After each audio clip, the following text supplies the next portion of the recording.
August the 9th, 1979. Trouble was brewing for Britain's only commercial television channel.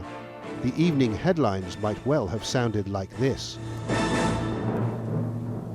ITV technicians want a 25% rise or they'll strike. Network bosses tell them it's 15% and no more. Screens could go blank from tomorrow. And they did. 14 of the 15 regional ITV companies went off the air on August the 10th and stayed off for 11 weeks. Viewers switching on Channel 3 were met with this apology caption. Strangely, it often got ratings of around 1 million from TVs left on in the hope that the strike would end. Across the country, ITV studios stood empty and silent. There was no Coronation Street, no Emmerdale Farm, no Crossroads, and of course, no commercials.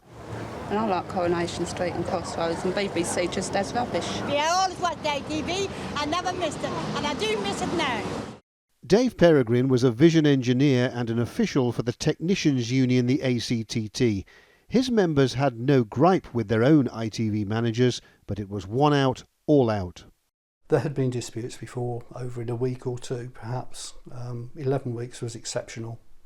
I think some of the company bosses wanted to take some extended summer holidays. Journalists and support staff weren't on strike, but they couldn't make programmes without the camera crews and technicians. Lifelong friends and present-day rivals in regional television news, Bob Warman and Nick Owen were both caught up in the '79 shutdown. We were officially laid off, weren't we? We were. But we were a member of a union that wasn't involved, the National Union of Journalists. So we just got paid amazingly, but we didn't know that was going to happen at first. No, it was a bit worrying at first. Quite a stress. Yes, it was, because at that time the interest rates were very, very high. I think probably about 16, 17%, and if you had a mortgage, you know, that was serious stuff. In one part of the British Isles, ITV had actually stayed on air. Staff at Channel TV in Jersey ignored the strike, fearing it could bankrupt their tiny company. But while offshore viewers made do with a cobbled-together schedule of repeats and US cop dramas, talks between the union and the mainland ITV companies dragged on through September. As for the strikers themselves, it was an opportunity to make the most of their unexpected time off in their own way.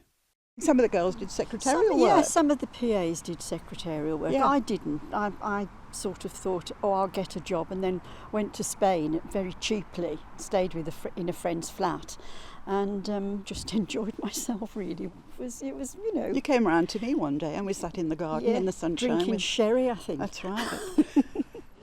Right into the autumn, the ACTT's General Secretary, Alan Sapper, stared down ITV's bosses. And it was the bosses who blinked first.